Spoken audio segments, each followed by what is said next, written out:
Welcome to the Cyberload Quick MAG-555 device setup. Simple streaming quick start guide.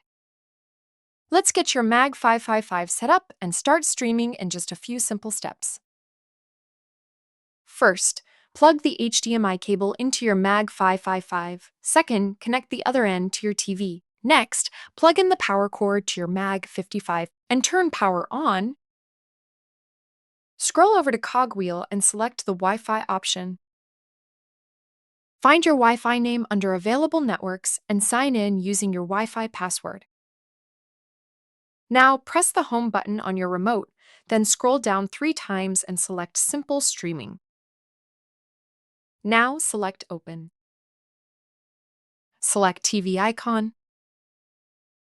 Select Login. Select Home, Live, Movies or Series. That's it. Sit back, relax, and enjoy your streaming experience. Welcome to Cyberload Streaming TV.